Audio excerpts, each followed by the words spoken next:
Let's go. Hello, everybody. You're listening to the Total Basis podcast, and I am your host, Felipe. And with me is my guest, James Handaboat. James, how you doing today, bud? Doing good.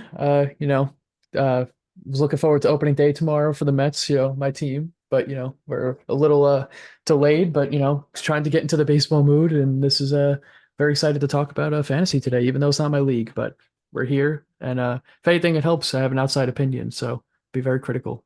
Well, if you guys don't know, James was in he's in the Baseball Life League. That's the baseball fantasy baseball league that we do for our Facebook group, the Baseball Life Fantasy. Excuse me, the Baseball Life Facebook groups. Go check us out over there.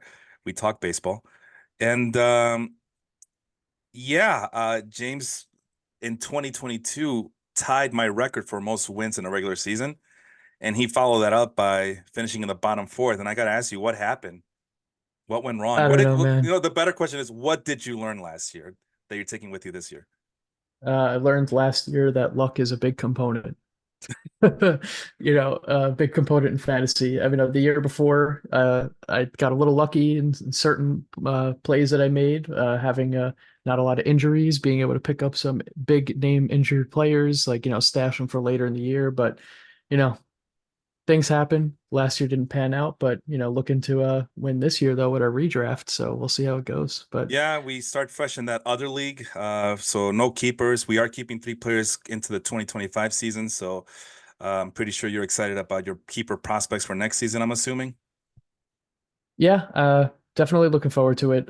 Probably drafted prospects a little late in our draft, but there was a lot of things there, so Yeah. I think we're all right. I got some good ones. Hey, man, take it from me, man. Sometimes these prospects are overrated as hell. I know that our guy Henry got both Jackson Holiday and Paul Skeens, which were obviously very highly rated prospects. But and I think Angel pointed it out in our show in our episode for the Baseball Life group, fantasy baseball draft. Those are two former number one prospects, number one picks overall, Jackson Holiday and Paul Skeens.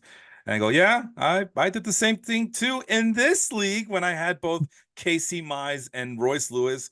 I thought I was the slickest mofo ever, and I pulled the rug from underneath these other guys.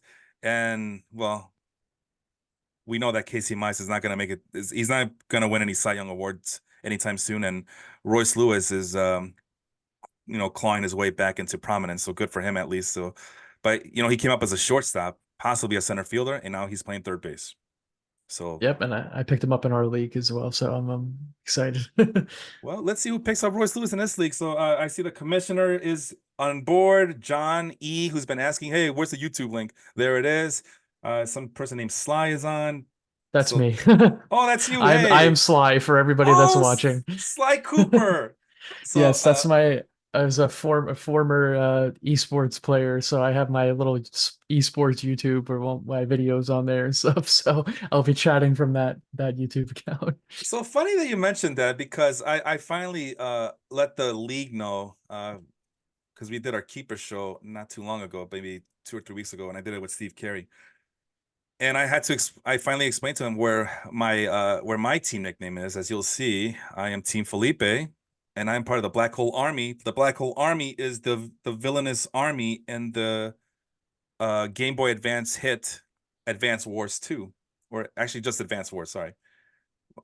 But so yeah, that's where my name comes from. So we both have video game monikers here tonight in one way or another. So I'm glad that I'm not the only one who will understand some video game references. Although I think there's a stretch between where the PS3 came out and up until the Nintendo Switch where I'm just blind. I didn't get any video games, and if it wasn't for my wife getting me a Nintendo Switch, I would not even look at modern video games because I would still be playing with my old PS2 and my Xbox and my GameCube. So at any rate, but I'm glad that Sly Cooper's spirit is. Has there been any new Sly Cooper games? No, I think the last one was it was Sly. I think it was like, yeah, Sly 3 was like one of the last ones that was like years ago. They were gonna do a TV show and then that didn't pan out, but maybe one day.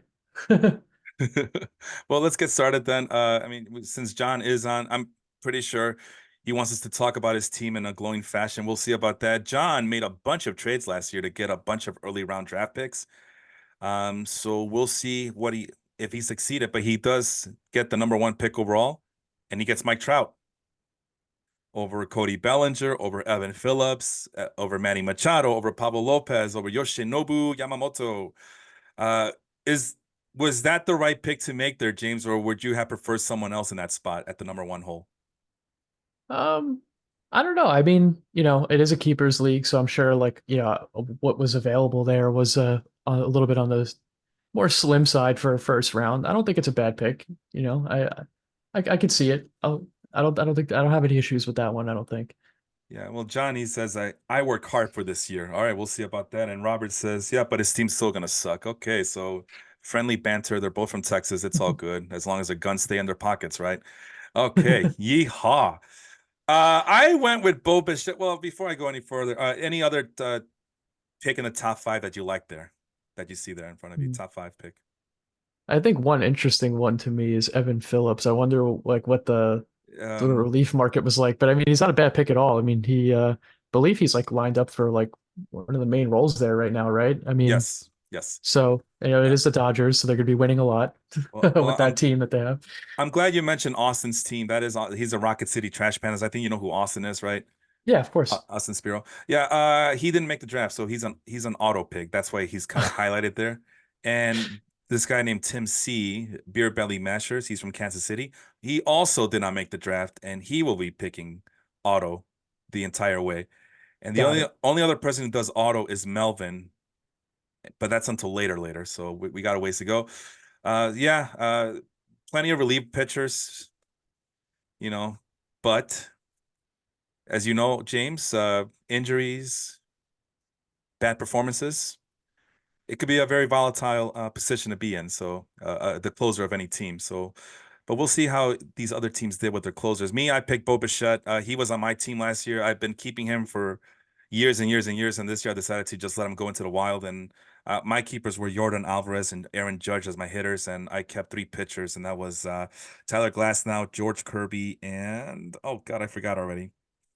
Zach Gallen. So the Triple G guys. Um, Okay.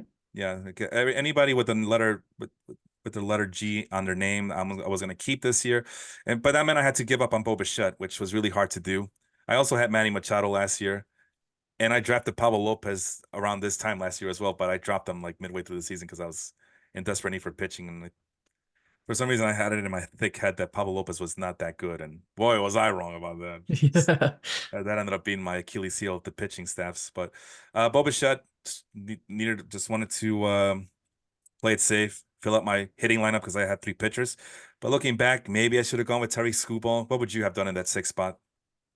I mean, for Yamamoto, yeah. I mean, it's I have to ask, is it a Dodgers fan? No, balls out, Mike. He is an Angels fan. Interesting. Okay, Yeah. went across town for the first pick over Tariq Skubal, but I don't know. I mean, Well, what about Yamamoto's Bobichette look. though? Bobichette though. I was asking about Bobichette. Should I have Oh, done? about Bo Bichette? Oh, you said six, so I was looking at the six one. But I am dyslexic. Sorry, I was at the number seven spot. My bad. Sorry to got confuse it. you. I don't blame you at all. Bo Bichette is a solid all around player, especially in a keeper league, especially since you didn't keep him and you probably wanted him back on your team again. So I don't blame you for that. But, shortstop is known to be pretty rough picked the position to pick for, especially in a keeper league where like guys like Lindor are like not really there around this Mhm. time usually, especially in a keeper league. So I probably would have gone for Bichette as well, or I'm assuming funny enough Mookie Betts joining the shortstop position now after depending on how your positions work. For eligibility, in about 5 games, he'll probably be on shortstop, but I'm sure he was kept. But yeah, Boba is a pretty strong pick here, especially with the people that I see going below him. Like, yeah, I think it's a strong pick. Yeah, and young guy, and he should be going into his prime years. At least I hope he does. I hope we didn't see the best of Bichette. I'm still kind of waiting for that big time year from him. It's still a better pick than Kyle Schwarber. The only, like I said, the only ones I would have consider were either maybe even Freddie Peralta, but Ty Skubal was the only other guy, and I just been kicking myself like, should I have gone with a four-man rotation of well, as Robert E is saying, the Goober squad with Glass now, George Kirby, and Zach Gallen, and then you add Terry Skubal. That's a pretty formidable starting rotation in a points league. But we shall see.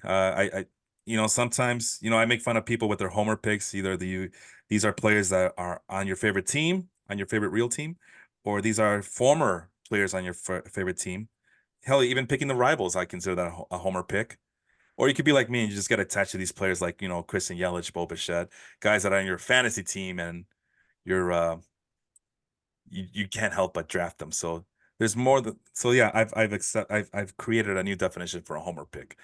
So so this is the champion, Shane Clark. He was on auto draft last year, and the auto draft last year picked like all the closers that he could handle. And I looked at his roster a few more times just to double check that I wasn't like going crazy.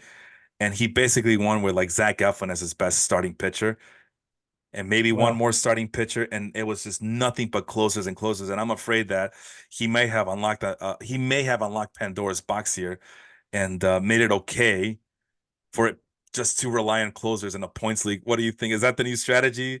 Did he unlock something here, James? Is Yeah, I he? mean, funny enough, that's actually I didn't go like full closers for my team, but in 2022 when I had that really good season, like down the stretch, because of like injuries and such, that was actually the first year that I believe our league went to innings pitched counting for a stat. Um, so obviously you're like, oh, innings pitched, I want like a bunch of starters, right? But then what happens is, you get guys like, like you get the teams like four-man in the rotation that you're like swapping in after all your aces just pitched a couple days ago, and Mhm. sometimes you pick up like a Yenny or Cano or something that's maybe he's not really getting you saves or holds or whatever, but he's getting you consistent innings, he's boosting your stats, he's pitching multiple times a week. So if you can make it work where you get a couple of guys that pitch a few times a week, especially if they're getting you those maybe like helping the K per nine. Yeah, I think it could be a legitimate strategy. You get like a few like really strong starters, and then the rest you fill with relief pitchers. That's why I like Yeah. guys like Garrett Whitlock, who have like dual eligibility and stuff. You Well, really for manipulate some in rosters. this league, we just use seven pitchers, regardless of SP Okay. or RP, and it's a points league. So obviously, saves are worth 10 points, but you get 0 points for holds. That's been a point of contention for years now. Since I was like, I think I might have been still a teenager when I was arguing like we should add holds, and I think we did have holds for a little bit, but nobody liked them, so we took them away. And now, I mean, like, but you mentioned, you were alluding to the fact that starting pitching is just getting weaker and weaker. And I looked at this over with my friend Harry a few episodes ago too, how bad pitching was last year, and it was a total train wreck. These new rules are just murdering these pitchers. Like the strikeouts are still there, interestingly enough, but everything else, Yeah. the ERA, home runs given up, and all of that stuff that pitchers were dominating the last 5 or 7 years or so.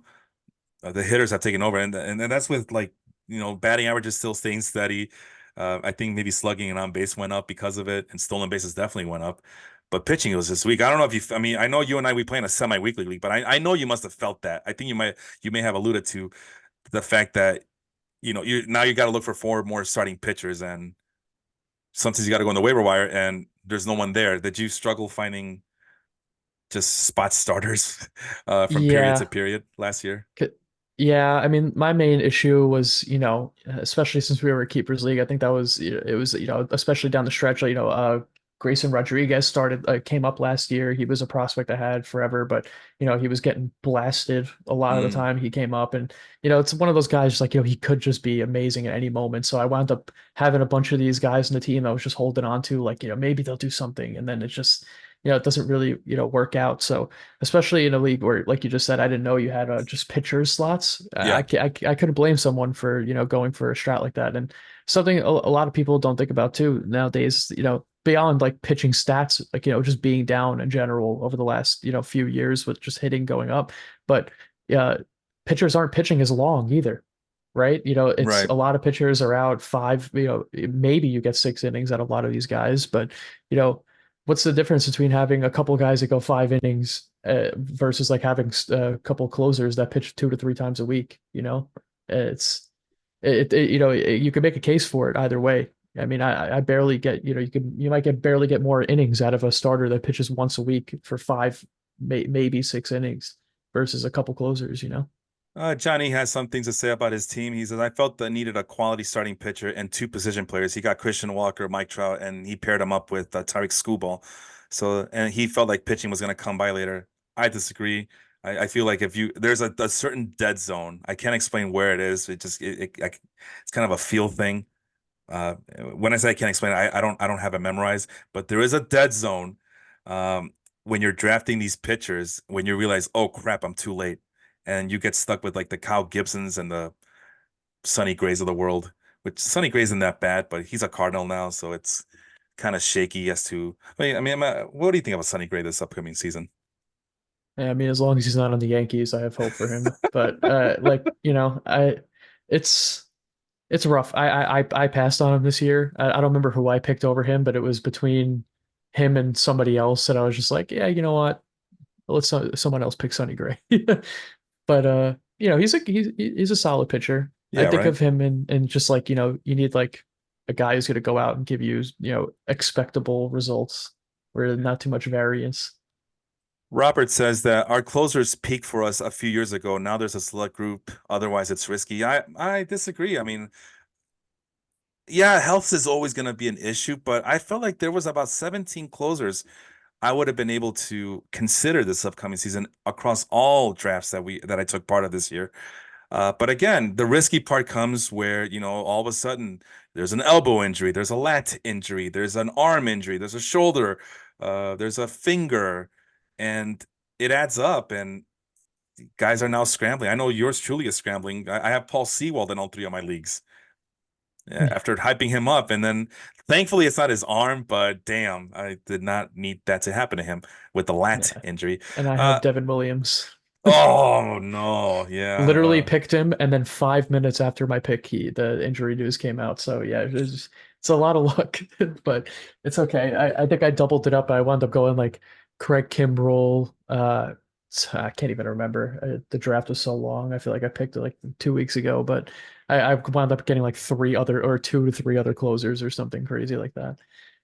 Johnny says, considering that too many teams are going to a six-man rotation, I'll take the position players, and that was my stance for a long time. But man, I saw how thin starting pitcher was as the later you go on in the drafts, and how thin it was on the waiver wire across all leagues, across all platforms. I know you and I we play in a head-to-head categories league. There's a head-to-head points league, smaller roster sizes, as you saw from the spreadsheet I sent you. We have 30 players in our league. There's 22 in this league, so plenty of guys on waiver wire, and still pitching was just impossible to come by. It was so bad. I was counting on prospects and minor league players, and the Bobby Millers and Tyner Bibees of the world. You know, it's good to be able to have that option. But as you know, James, I mean, pitching in general is a hard thing to master, whether it's in your first year or in your seventh year, right? I mean, you used to be a pitcher, so you would appreciate, being a young guy learning the craft of pitching, right? Yeah, it's become a very tough position. I mean, even just besides like, it's hard to come by pitchers in these keeper leagues, but I mean, just the sheer amount of injuries that we're seeing now, even in the young guys, like I feel like Dustin May has been out more than he's played over the last like 5 years or whatever. And like, Bueller's hurt all the time. Like, Hmm. then there's guys like Kershaw. But for me, it's like as soon as I see Charlie Morton among the top of the available starting pitchers, I know I fucked up if I didn't pick enough starting pitchers by then. But there's I think people get nervous when the pitching starts to thin out. But if you think about it, well enough, you get certain guys for certain stats. I know I just made fun of him, but Charlie Morton, you pick him up for the Ks, pick someone else Absolutely. up for the innings. You can make a lot with nothing. That's true, but it's different in a points league because you need that overall production. So yeah, you get the strikeouts, but from Charlie Morton, you might get wins too because he plays on a really good team, 10 points per win. In the innings, if you're okay with 5 innings and that's it, if you're lucky, you can get that because you need to get the win, you need the 5 innings, right? So but the quality start points, bonus points are not going to be there. Definitely not the complete games without a Charlie Morton. But you have a case to make there because of the fact that the strikeouts. probably make up for any shortcomings or any short stints from start to start. Yeah. So instead of like calling out every single player in each round, I try to do something. I'm trying to do something different here, kind of highlight certain players. And the reason I was actually considering getting Evan Carter in the first round before I changed my mind. And that same day, the day of the draft, I was listening to one of the Fangraphs podcasts, Sleepers on the Bus, with what the hell's his name? Crap, I forgot already. But anyway, that doesn't matter. What matters is they were talking about Evan Carter having all these red flags. He's a young guy, unproven, uh, you know, all the things that you worry about prospects. But the thing that worried me the most was his StatCast numbers are not that good. He doesn't hit the ball hard enough, and that kind of freaked me out. I'm like, whoa, I've been getting Evan Carter in my other two leagues, but do I really want to? Because I thought he was a surefire thing this year. Now I'm kind of hesitant, and I missed out. So my friend Carey gets him instead. Thoughts on Evan Carter coming into this 2024 season? I mean, I wasn't super high on him. I mean, I saw him come up in our draft too, but it's hard to tell without seeing like the exact keepers for certain teams. But I could see going a little taking a bit of a risk on certain guys that maybe you just personally feel really high on. But I mean, seeing like Michael Harris, for example, may go in the same round, like maybe it's little tough, but you know, can't blame it.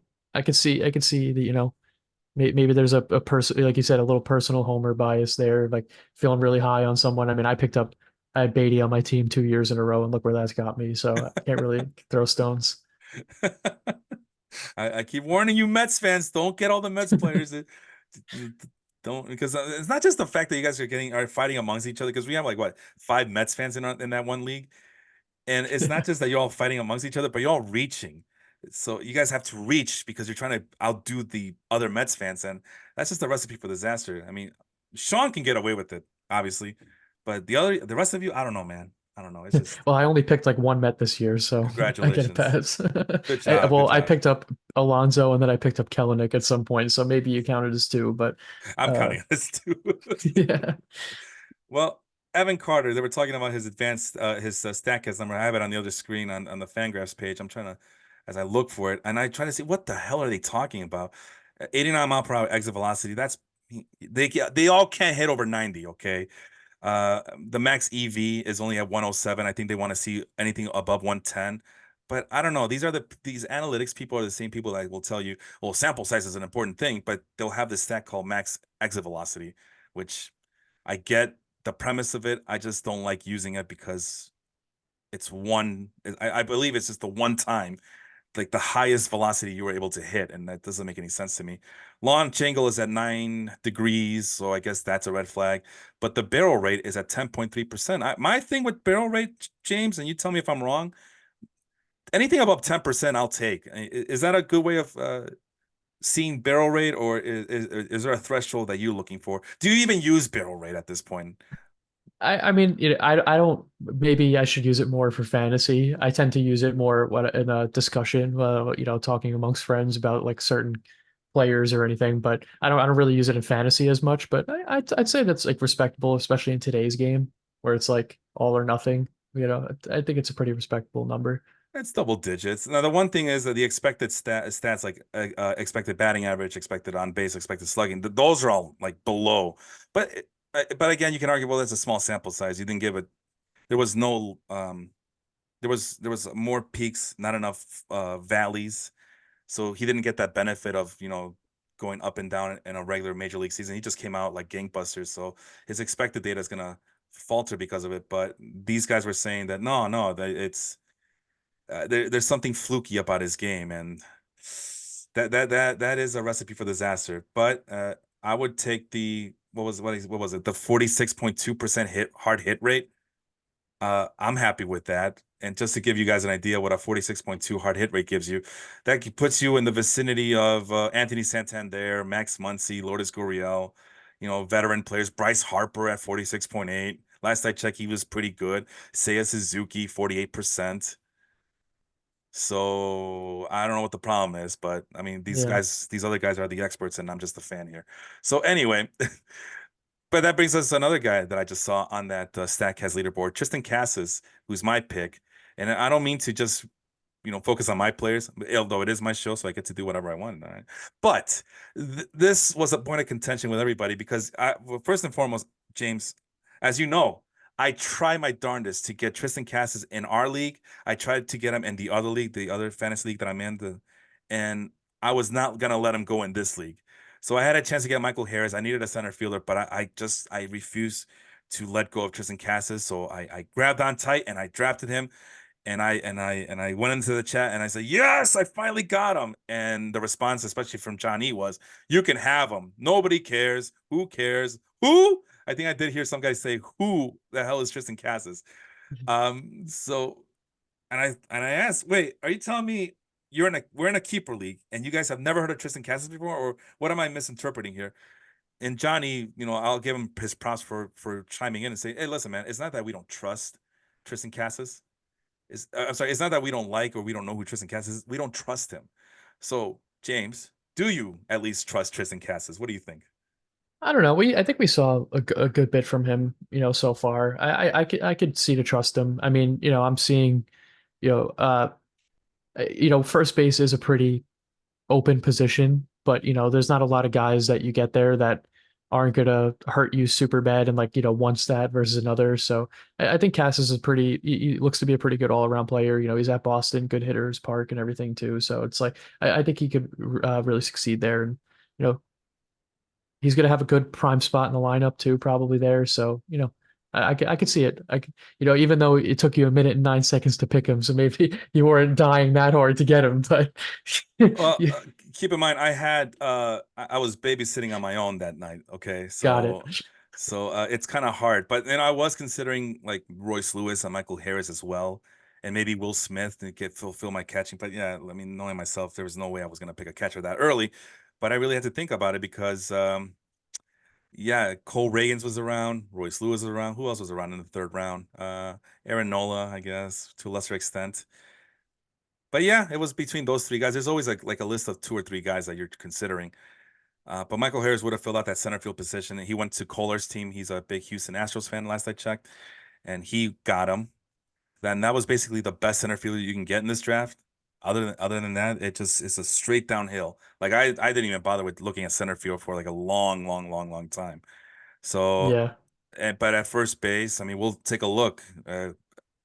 Well, let's take a look now. Were any first baseman in the third round? Not that I can see. Maybe Luis Arias, but no, there's no way I'm getting Luis Arias over Tristan Cassis. What about? Oh, Yeah, Melvin picks Jose Jose Abreu Abreu is the for next one. some ungodly reason. I don't know. Wait, you Yeah. actually like him? No, I'm just saying like that was the next first baseman. I think that's a good pick. Oh, I don't know though. Now that I'm seeing, listen, I know I'm a homer, but okay, this is not. I'm going off on the first base thing real quick, but I see Brandon Nimmo getting picked here. I'm gonna be Auto? honest. Yeah.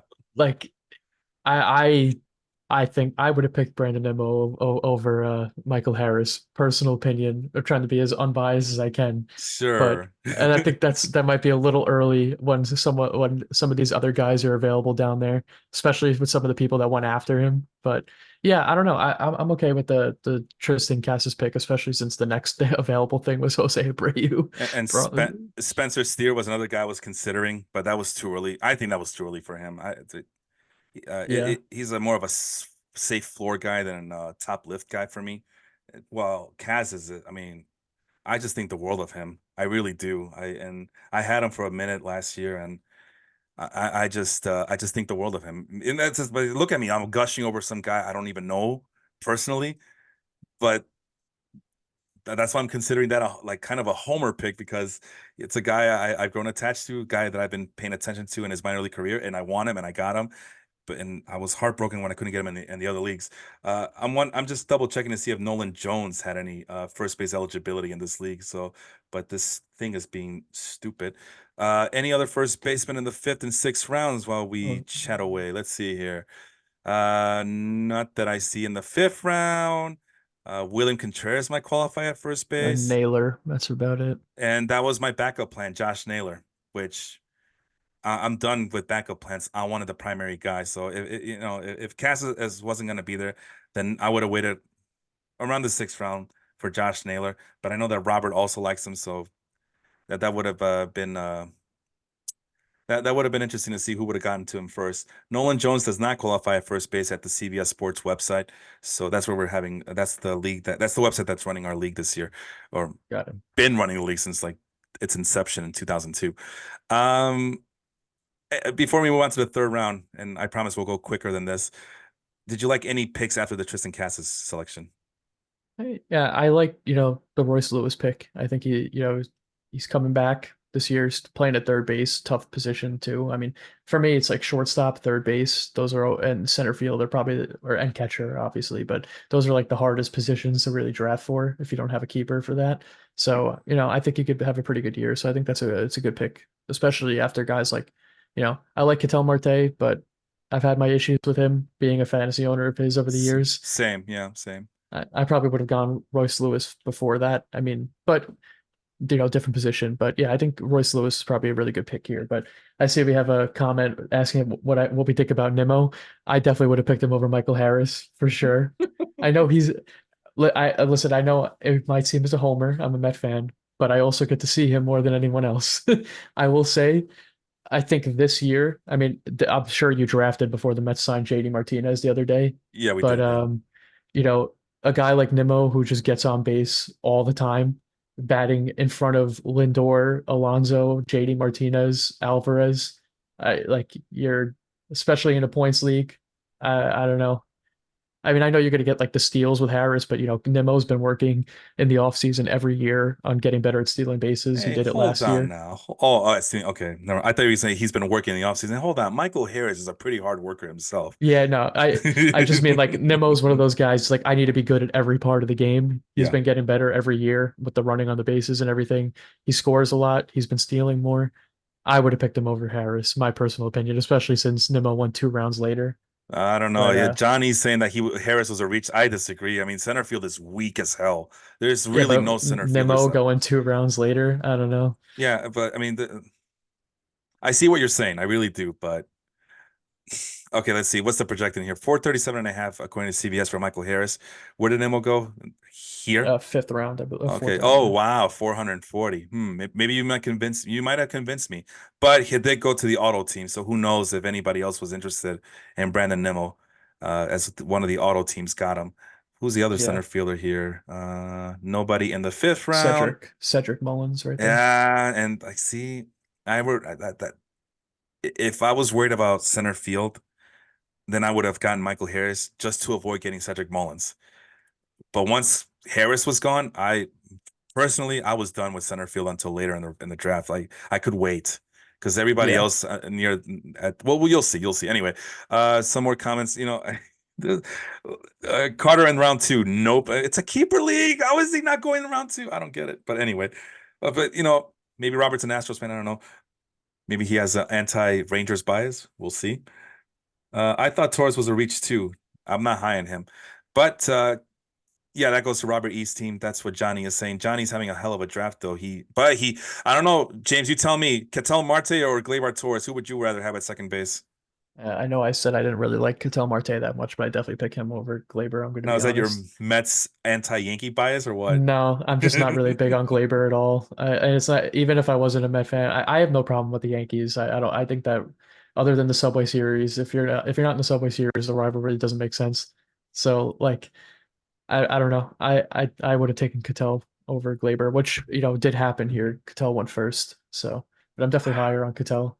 I forgot that Johnny. I thought he was an Astros fan, but Johnny says he's a Red Sox fan, and he didn't see anything out of Tristan Cassis. The guy hit 24 home runs in his first full season in the big leagues. Like, what more do you want from a rookie or a second-year player? I don't get these people. You can't be satisfied. Was he a rookie last year? Was he considered? Yeah, he only had 76 at bats in 2022. Last year was his Yeah, rookie season and his first full season. Marvelous. He was able to keep his walks and strikeouts in check, which is really hard for a veteran player, much less a rookie. yeah, and they had a kind of a rough go last year, the Red Sox. So it's not even like he had like a ton of protection or anything. Like Exactly. so, Uh, I could see I like the pick there. I would say if you really Eight, needed that first base. I did. 856 ops. I mean, gentlemen, come on. And it's a keeper league. Anyway, Melvin's on the chat. I didn't see the that Melvin was in the chat. He's saying that what too much Bobby Dahlbeck in him. He's saying that Tristan Cassis has too much Bobby Dahlbeck. Who are you people? Who are you? Bobby Dahlbeck? That's the Oh thing. my God. There's really nobody in Boston because he's a left-handed hitter, right? Cassis is. So I worry about the platoon. But well, Bobby Dahlbeck is not going to overtake. And then the other guy I heard was C.J. Cron. I think that was the other guy who was on Boston as a potential first baseman. These guys are not going to take at bats away from Tristan Cassis. Yeah. It's a good pick. Will Smith in the second round. Yeah, well, I like Will Smith. I love Will Smith. But I was gonna wait on catcher this year. Were you waiting on catcher this year, or were you trying to get those top three guys, top four guys there? Yeah, so for me, I always kind of see how long I could wait until I start drafting catcher, and I just hope that it's going to be like right before my pick so that I could like just pick the second best guy. Because the first person who picks catcher is always going to go Will Smith, and then you're just like, okay, well, I could get Rio Muto here, right? And then if you don't, I usually just wait because the drop off in caliber there is usually quite high. So I don't even remember who I got this year, but I missed out on the wave of catchers that got picked. So usually I wait a little bit, but we're a two catcher league, so I guess it's a little bit more important for us in our league. But I'm well, I'm glad you with know, my catchers, so. But I did miss out on yeah. Wilson Contreras this year, and I was really bummed out about that.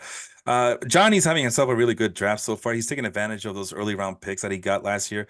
Too often we do see teams fudge those up, though. I know that in my basketball league, there was this one guy, Bob, who got a bunch of early round draft picks, and he finished in second to last place this year. And I had a theory about that, but so far, Johnny's having a good draft. I mean, he's filling out his position players, like he said. So, Melvin of the Baseball Cosmos podcast, I think Abreu is going to have a rebound year. And I say this because he gave me an interview.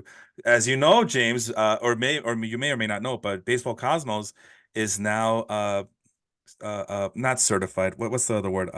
They can go to any ballpark in this country and go into locker rooms and interview players. Melvin, I guess he interviewed Jeff Nelson. He's interviewed a couple of players from the winter leagues as well.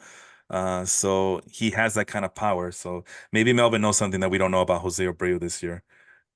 Awesome. Yeah, I mean, I don't know. My thing with Abreu is kind of old now. So I always have trouble, especially. I mean, I guess it's you have your keepers already, but he's a solid player. Can't blame you for picking him at the round you got him. So maybe. Let's move on to the third round. Then there it is. Aaron Nola. So he pairs up Terry Scuba with Aaron Nola, and I don't remember who his other keepers were, but I'm pretty sure they're pretty solid.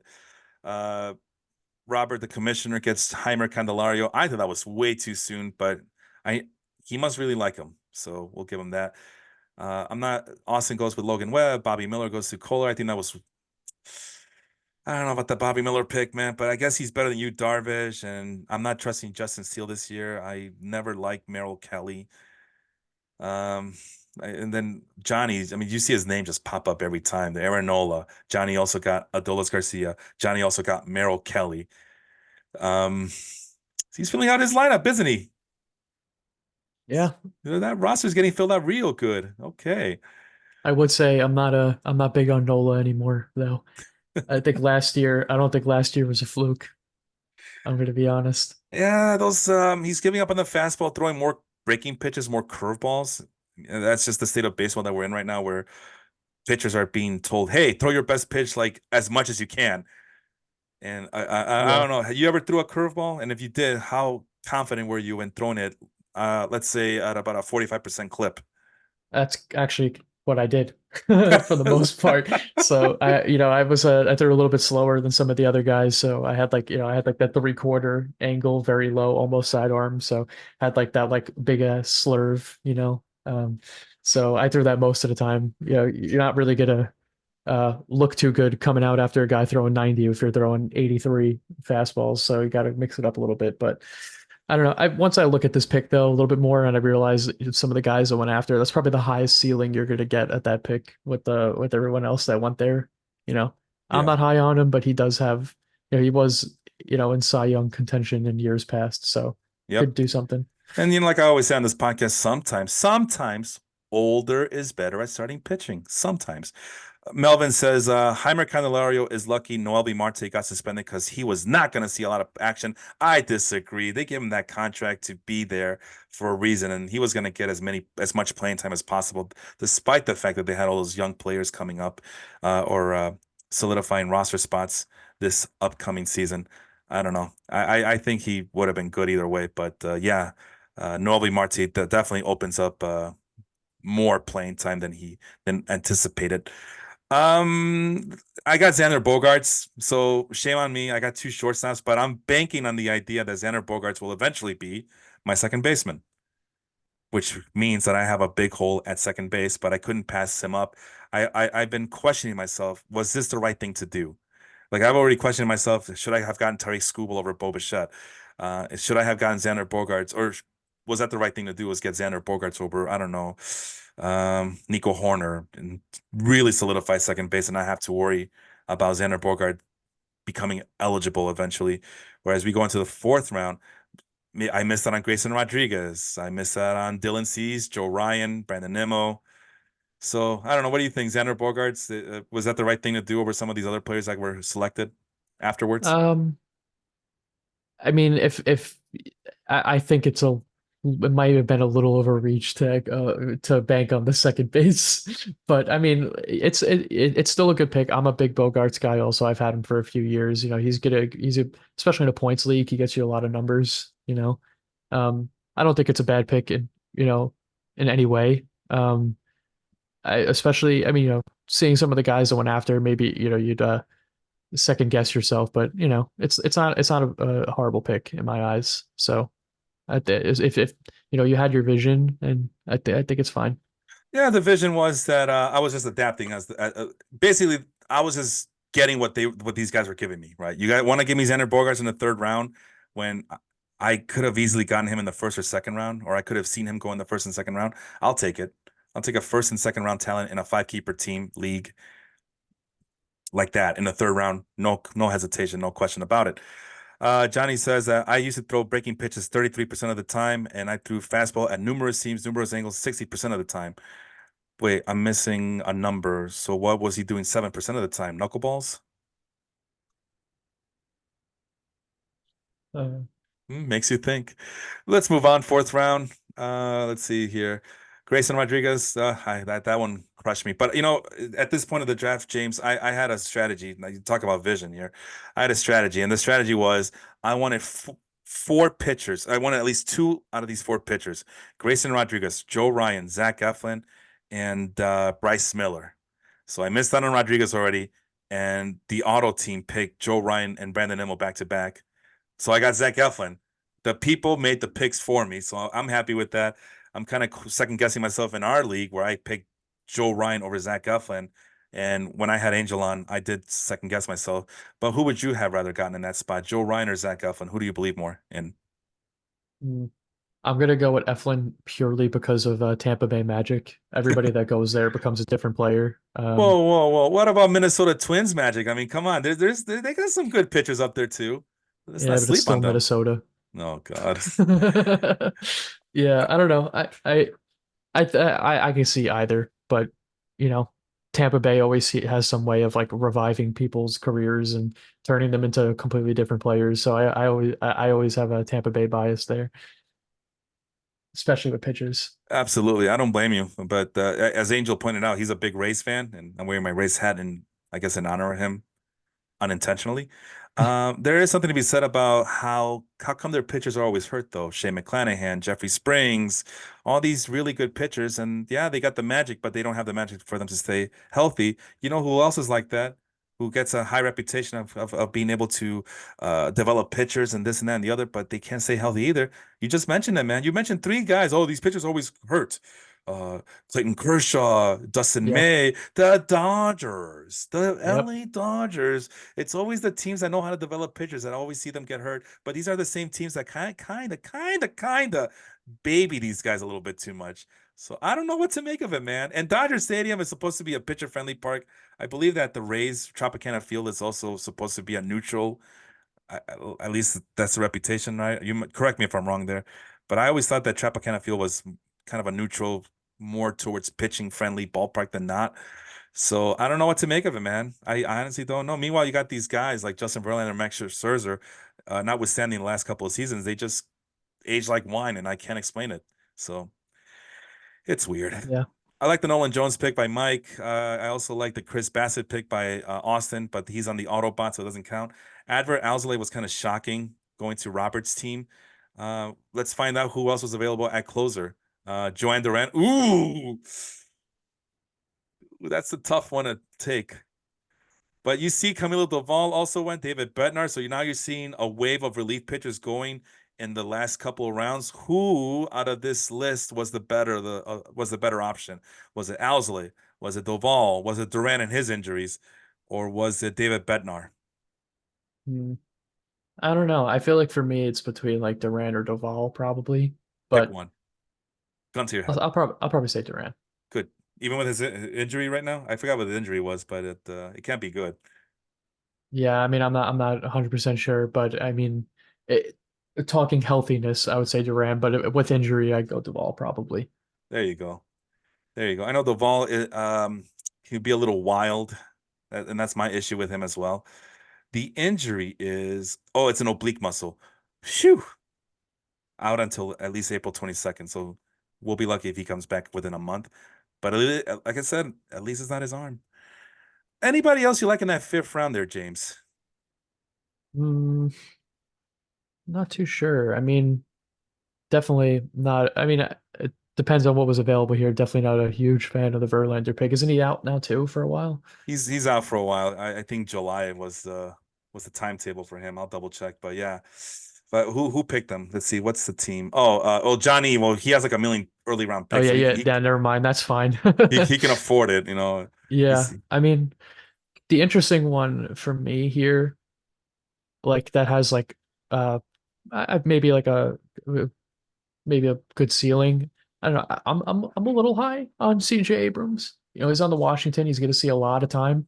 He's fast. He steals a lot of bases, if I remember correctly. yes. So, you know, it's Washington. They don't have like the craziest lineup, but at least they're going to play a lot. You hope on some for some development. Hmm. I feel like it's really hard to pick out like one guy in this round here, but maybe with all the relief pitchers going, snagging like a Doval or Bednar here is pretty big. Well, biased opinion notwithstanding, I got the second guy on that list, Bryce Miller. So remember, there was four pitchers that I wanted. I got two of them, so I was happy. I love Bryce Miller. Maybe I should have gone with a relief pitcher here, though. Maybe David. I love David Bednar. Every year I try to get David Bednar in all my leagues, and sometimes I get him, sometimes I don't. But I was so set on getting those two starting pitchers that it kind of blinded me. And who knows, maybe I could have gotten Bryce Miller in the next round, but we'll never know. Correction on Justin Verlander, out until April 19th, so that's a good sign. And yeah, when you have this many early round picks, you can take those kind of risks. And of course, Melvin gets Anthony Santander, which is he gets him in every league that we're in. I don't know why he's obsessed with Anthony Santander, but maybe I'm too rough on the guy and on Anthony Santander. So, speaking of Melvin, Duran can throw a breaking pitch over 100, bro. It's Duran. Duran. Hungry like the wolf. Moving on to the sixth round. Let's change gears a little bit. Who out of this list of players you see in front of you did you not like?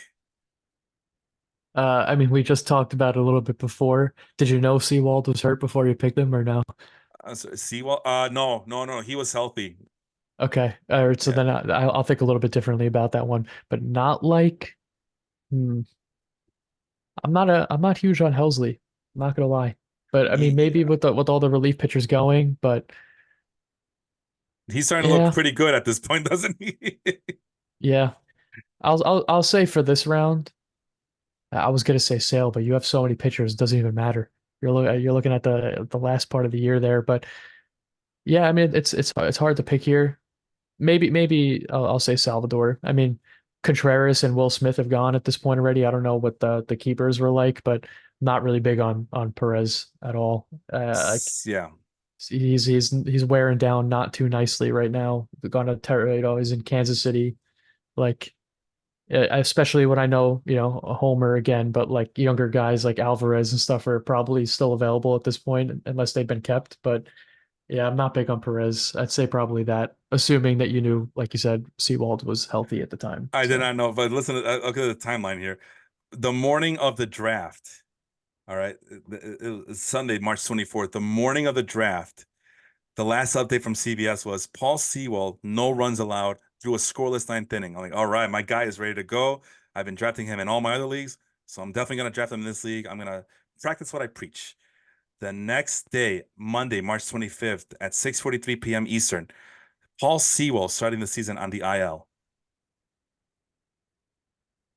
Timing's off, man. yeah, Timing's off. I mentioned before, I was, if I wasn't gonna get Tristan Cassis, Josh Naylor was my next guy, but I know that at least one owner liked him just as much as I do, and I think it was definitely Robert E. And Robert E, the commissioner, gets him.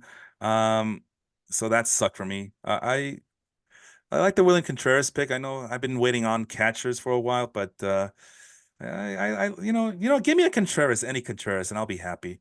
The pick that I didn't like probably on this was I agree with you on the Salvador Perez, but probably Hunter Brown, man. He's last night when I was checking because we did the slow draft and I was very close to getting Hunter Brown. Um, but then I saw that he was getting shellacked in spring training and that they were still trying to teach him a third pitch. I'm like, forget this. Forget this. I don't need this in my life. Let's move on.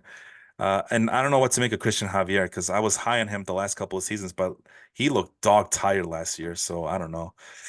Round seven, fight. There's your guy, Charlie Morton. Of course, he goes to yeah, Johnny's team. Johnny just living dangerously. And I mean, well, I mean, Justin Verlander should be back by April because I thought he was going to be gone till July or something, but April 19th, it looks like. Charlie Morton, well, we just talked about him. So Clay Holmes actually got cut, and now he's on my team. So I'm happy about that. So I replaced Paul Sewell with Clay Holmes. I'm happy. But let's talk about a guy you liked in this round. Anybody that sticks out to you that catches your eye here? mm, not a lot of super standouts from here. I mean, if I had to pick one, I'd say maybe the Barrios pick because we've seen like a lot of starting pitching go at this point. And I feel remember what I was saying before, like I'll like re-allude to that is like, when like those like, do everything for you starting pitchers all like fall off the board, you start getting those guys that at least get you the stats, like the category. I know it's not a categories league, but the stats still count, right? Yeah, yeah, yeah, yeah. Um, like Barrios is always going to be that guy. Like he could be like amazing or he could be like absolutely terrible, but like he still has really good stuff. So Hmm. you know, I'm not. I was never huge on Marcus Stroman. I mean, he had a good year last year, but I don't see a lot of good stuff for him being in New York and the Yankees. Didn't have a good time in New York last time he was a huge, great time last time he was here, and especially being in that ballpark, throwing the way that he does. I don't know if that's a great mix. So yeah, I mean, seeing what went in this round, I would definitely say Brios is probably like a good one. I mean, Wilson Contreras is a good pickup too with the catchers that went off at this point, and the next catcher being Diaz. Like I think that's a good pick too. Maybe one between one of those. Yeah, but you mentioned it between Jose Barrios, Charlie Morton, Walker Bueller. This was the dead zone I was trying to avoid. I actually had Tristan McKenzie ranked higher than all those guys, and Juan, who I think this is his first pick in this draft. He traded a lot of picks last year to because he had a really good team last season. So he was throwing the kitchen sink and trading away all his draft picks. Did he make a pick in the last round? Oh yeah, he did. He picked Christian Javier. And the chat's already saying, "Yeah, it's too early for Christian. He's gonna disappoint you." So, so some of the Texan. Oh, and then Mitch Keller. He also got Mitch Keller. So yeah, he got into the draft really late because he traded away a lot of his picks last year. But I thought Tristan McKenzie was the prize of this round, and I was hoping to get him in the eighth round. Uh, but that did not happen. But I like what Tristan McKenzie has done in the spring, and when he's healthy, he's like the Kevin Durant of Major League Baseball because he's built like a pencil. Round eight. Are we not giving up on Hunter Green yet? I mean, there's I, I'm not sure. I mean, I don't want to give up on him, but I did not get him this year, so I don't know. I always see Cincinnati, I see pitcher, and I always have to think twice a little bit. I know he has some really good stuff, but you know, there's a couple of pitchers that went later in this round that maybe I would have picked first, but you know, maybe like Ober. But I I am don't a know. huge fan of Bailey Ober, and Yeah, I'm we disappointed. you talked about it on the last podcast. I was Thank commenting. Yeah, oh, yeah, that's right. You were there. You were there. Thank you for chiming in. Really quick, some of these comments here. Like I mentioned, Robert, the Astros fan, Christian Javier will disappoint. So, if the Astros fan doesn't believe in him, why should we? Melvin, Alexis Diaz is a toss-up. He can be his brother Edwin, or he can be Armando Benitez sometimes, like Jesus. But actually that's a pretty good that's a pretty good comparison. It seems like everybody's really high on Alexis Diaz, but all I keep thinking is, yeah, for a top 10 relief pitcher, he's probably the shakiest of them all. So I'm glad that Melvin sees it my way. Contreras, Johnny says, way too soon. I think that's what he's trying to say. Robert, I had Hunter Brown later in the draft. Yeah, well, we talked about him. Uh, Green will be Robert says Green will be a free agent in June. Wow. That's high praise from the commissioner there. He expects him to be gone from Shane's team by June of this year. We'll see about that. I did not like the Willie Adames pick or the Brandon Lau pick. Yeah, those two picks. I didn't like those picks. As you know, I'm a big fan of Masataka Yoshida, so I like that one.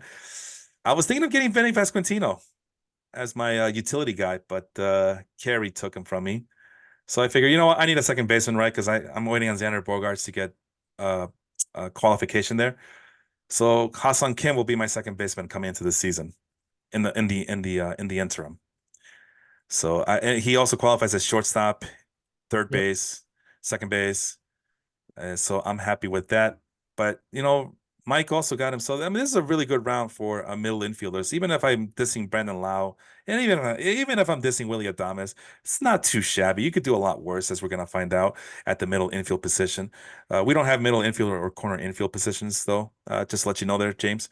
Okay. Okay. Spencer Torkelson, and Vinny Pasquantino or Spencer Torkelson. Who do you like there? I mm, I'd probably go for Torkelson over Pasquantino. Maybe that might be like a little bit of a homer thing. I like Torkelson, but I don't know. It's uh, it's the two teams for me that I always shy away from trying to pick players is Cincinnati and Kansas City. Just something about those two teams that like I feel like their players are cursed in fantasy. So might be a bit of a homer Yeah, thought well, there, but yeah, this would be the year. This would be the year to stockpile on those teams, and because next year they're going to be hard to come by. But yeah, I'm a big fan of Vinny P. I love Vinny Pasquantino. I think he could be the next Joey Votto. I know. Gotta hold my horses there, Felipe, but I can't help myself. Jung Hoo Lee is a very interesting pick around there. He could be Brandon Nimmo. When Brandon Nimmo was giving you like 6 home runs and 4 stolen bases. Moving on. Round 9. Jordan Montgomery has a team. It's not Texas. It's who the hell did he go to? Oh, the Diamondbacks, right? believe so. Yeah, he went to Arizona. Corey was bragging about how the Diamondbacks now have 3 top 10, top 15 starting pitchers who led the league in WAR last year, but the Baseball Reference WAR. So you know how I feel about Baseball Reference's definition of the WAR category. I'm not for it. So I'm all about Fangraphs, baby. Let's see. I do not like the Esteury Ruiz pick. I don't like Melvin's draft, man. I'll be honest. I wish he was here so I could trash him in person, but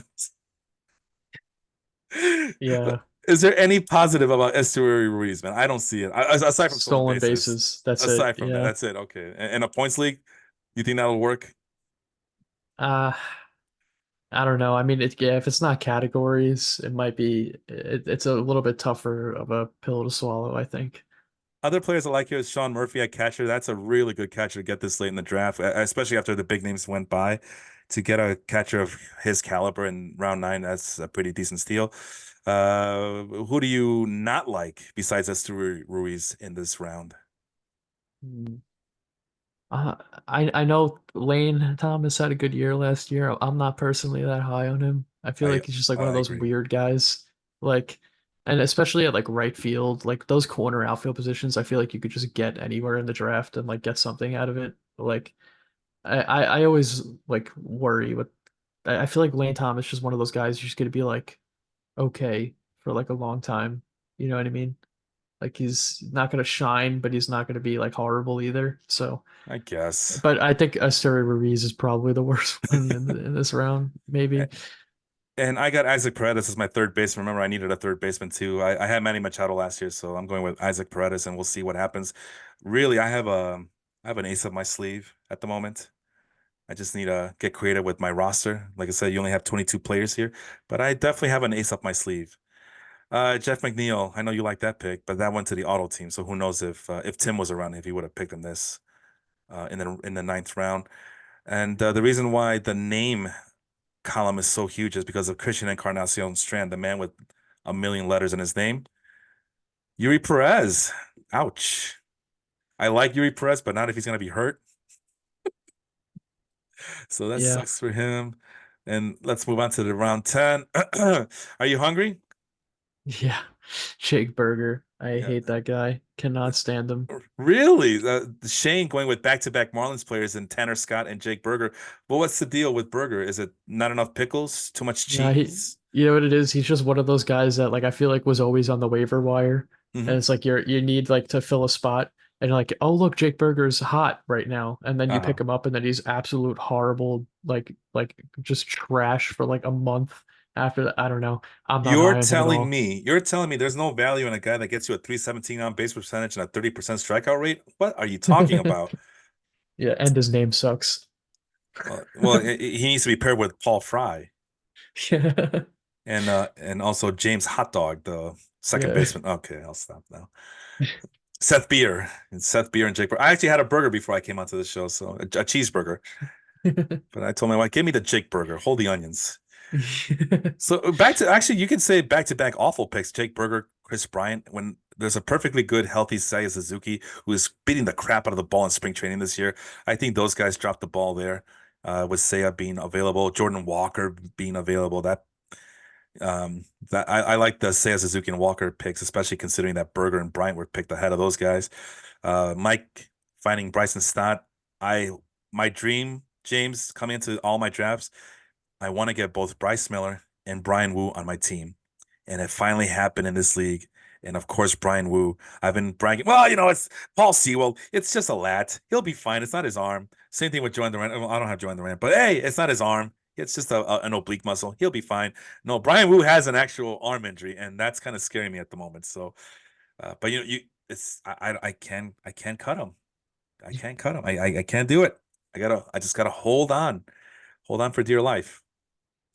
To finish out the round 10 here, who do you like after Brian Wu? After Brian Wu. Yes, sir. Uh how much does like on base percentage affect the points in this league?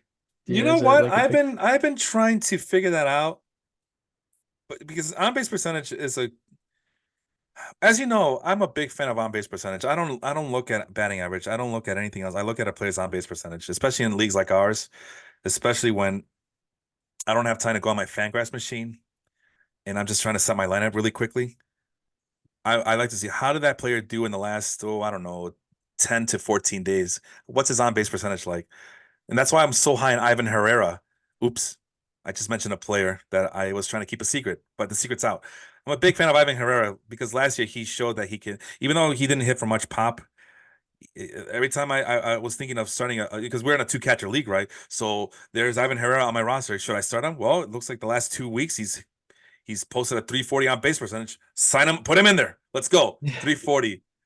But in a points league, I have not figured that out. But I do know that there has to be some correlation with yeah, I mean things like slugging percentage and ops. I think that's a better correlation than a guy's batting average. yeah. Uh Yeah, because there's a lot of interesting picks here. I love Kwan. I love Stephen Kwan. Like great guy. At least I know it's like category. I'm thinking of categories specifically, but like Hmm. that guy can round out. Like you get a Christian Walker on your team who's just like only gonna hit home runs and like never anything else. Like just strike out all the time. You get a guy like Kwan in there. It's like just brings one normal player, one really good player. Well, you asked. Let's find out. let's find out on base percentage. It's hard to tell on this little on the big board here, but you know what I'm gonna do? Let's hide all this crap. We don't need this, right? Let's hide these columns. And all we care about is the fantasy points column, right? This is the ATC projection spreadsheet I was working on that was helping me trying to figure out how to rank these players in all my leagues. Well, in this one it says points league, so obviously this is the spreadsheet I was using specifically for this league, right? So let's sort this by most fantasy points according to Ariel Cohen's imagination as to what he thinks this season's going to turn out to be. And as you can see, anything that's red is really, really good. And the lighter the color, the worse you can get. So as you can see, oh, sorry, I'm looking at that right here. Red, like super red. And those are your top two fantasy points getters, Ronald Acuna and Juan Soto, right? Yeah. Uh, then you get this guy at 328 on base percentage. That's pretty low, but it's Bobby Witt. So maybe on base percentage is not the best indicator. And then you go down here and you got guys in the 330s, which is still a respectable on base percentage, but pretty low compared to everybody else. And that's Marcus Semien, and Trey Turner, which they still have value in points leagues because of the positions that they play in. So maybe on base percentage is not the best indicator, but it is a pretty decent indicator that displays somewhat of a consistency, right? Yeah. Yeah, because as you know, batting average fluctuates. We don't know what to expect from batting average, but on base percentage, that's a better indicator evaluation tool as to who this player is as a consistent Major League Baseball player. So I'm starting to believe that maybe the magic stat to kind of correlate with points production in a league like this would be ops Yep. and maybe even WOBA or WRC plus. But let's face it, the guys who are on the chat, they don't care about WOBA or WRC plus. So let's give them a stat that they can actually put two and two together, literally. And as you can see, there's a lot of red. And okay, so there's a guy with an 831 ops, but again, that's Bobby Witt and Jose Ramirez. Otherwise, 972 goes to Aaron Judge. He should finish. He's supposed to finish eighth in fantasy points. So that's pretty good. Hell, even at 846, 849 ops, that's pretty good. Corbin Carroll. You're not gonna not pick Corbin Carroll because he has a low 846 ops. So, and then you get down here to the like after top 20, and yeah, it's the guys who are hovering around the 800 marker. But those guys are infielders. Marcus Semien, Trey Turner, Ozzie Albies, Francisco Lindor, Alex Bregman at 811. And then it goes back up again with 837 with Kyle Schwarber. So all in all, but Kyle Schwarber with the 222 batting average, right? So that just proves that batting average is not a good indicator of fantasy point production. Yep. So what did we learn? Well, we learned that ops might be the better indicator for fantasy point success than on base percentage, but you still have some guys who could still produce if you are to believe these numbers, like Nico Horner, which we just saw Nico Horner get drafted pretty early in this draft. So did I answer your question? I don't even know, but these are things we got to think about, right? I mean, when we're on the waiver wire, we got to start thinking like, okay, how do I know the guy I'm getting is gonna keep, like you just mentioned Jake Berger. Like, the moment you pick him up, he's gonna start sucking for your team. And for many, many reasons. And some of these numbers are not gonna show that, right? Because Yeah. he's on fire. So of course the on base is gonna be magically high. Of course the ops is gonna be magically high. So it's a tough game, right? Right. The waiver wire is a tough game to play. But I think that's the reason we play it, right? It's because we want to see if we can actually get away with it or not. Yep. But yeah, it's an interesting point because Stephen Kwan, yeah, steady as they come, but then Jake Berger is your big booming player. So who do we tell people to get? Do we tell them to get the inconsistent Jake Berger or the low floor but steady Stephen Kwan? It's Yeah. tough. In a categories league, I guess I would go with Stephen Kwan, but I guess in a league like this, I hesitantly, reluctantly pick Jake Berger, and I don't feel good about myself. I don't want Yeah. that. But that's why I suggest, hey, these two guys right here, Seiya Suzuki and Jordan Walker, those might have been the outfielders to get. As far as corner infield, well, we'll see. Who else was drafted at third base? Justin Turner only qualifies at DH, I think, this year. I don't see any more third baseman, man, or a first baseman. or or maybe this is the spot where the point of the draft where you're looking for utility spots, right? The utility position. Yeah. What, Giancarlo Stanton? I mean, who would you rather have, Giancarlo Stanton or Jake Berger? Yeah, I'd probably pick Jake Berger over John Carlos. I mean, that's what we're talking about. And I agree with you. I don't like Jake Berger, but maybe there's something to the madness here. But don't look at Yeah. me. I went with the pitcher, and I got burned by it. So yeah, Robert Suarez, good job there by Robert. I've been pretty high on Robert Suarez. I just struck out on all my leagues in getting him, so at least he got him. 11th round. Who are we talking about? Oh, a guy that you hated in this round. Hmm. Come on, you know you want to say Carlos Correa. I can't because I picked him up in my league because then I'm going to be a hypocrite. Uh, I don't know. I I mean, I see a couple names that I really three names actually. Four names. yeah, Let me I give don't you some like. time. Let me get you some time to think about it. Let me go through these comments really quick. Johnny says he needed a backup for Trout when if he gets injured. So yeah, the Jung Hoo Lee guy, uh, as safe as a picking you can get at center field. Melvin defending his Esteury Ruiz pick. Hey man, Ruiz was with me till Friday. Whomever Trout Outman thinks he clears waivers on Friday. So you're gonna replace Esteury Ruiz for James Outman, who strikes out, who's basically Joey Gallo. Good luck to you. Melvin, Ivan Herrera. I got his press conference and Baseball Cosmos gonna have a good season. Okay, well there you go. Because he interviewed with Melvin, I think that's what he's trying to say. Ivan Herrera is going to have big things in this 2024 campaign. Okay, so what do you got for me, man? Who do you hate? I'm going to say Taiwan Walker. Yeah, And yeah, it hurts because I did like him. He's a good guy. He's a good player, but like, it's just one, you put him in Philly, and like two, he's just one of the most inconsistent pitchers. Like I just I don't like him. I don't see any appeal with him. Like yep. I like these two picks up here. Balls out. That's Mike's team, Nick Pavetta, and yours truly getting Kenta Maeda, who I think I got Kenta Maeda in all my leagues, including this one. There's something to be said about that veteran leadership there. Yeah, that's right. Intangibles in fantasy baseball, right? So, but yeah, if out of the pitchers that were selected in this round, these were the two guys to get. I would say Kyle Harrison was even worse than Taiwan Walker. I don't care that Kyle Harrison is supposed to be a promising prospect. Um, he has proven to be so inconsistent in the minors. He can't be trusted on the big league team. I think he's getting trashed in spring training, and that's supposed to be your 50 future value top prospect. No, I don't see it, man. I don't see it. yeah, but if I look between like Kyle Harrison and Taiwan Walker, it's like we already know what Taiwan Walker is. Like you don't know what Kyle Harrison could become Yeah. this late in the draft. Like I'd rather take a Kyle Harrison than go for a Taiwan Walker. I will If give Kyle Harrison this. In spring training, he has a swinging strike percentage of 27.6%. That's pretty damn high.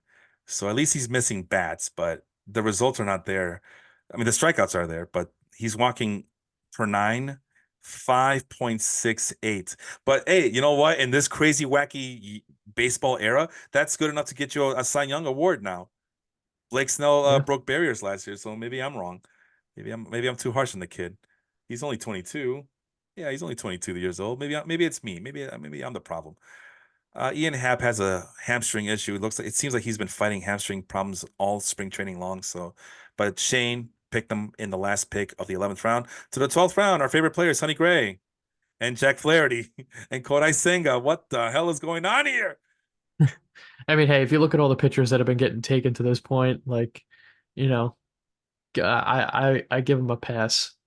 I picked Flaherty too. I picked him a lot later than 12, but it was also a fresh draft. It wasn't a Yeah, keeper.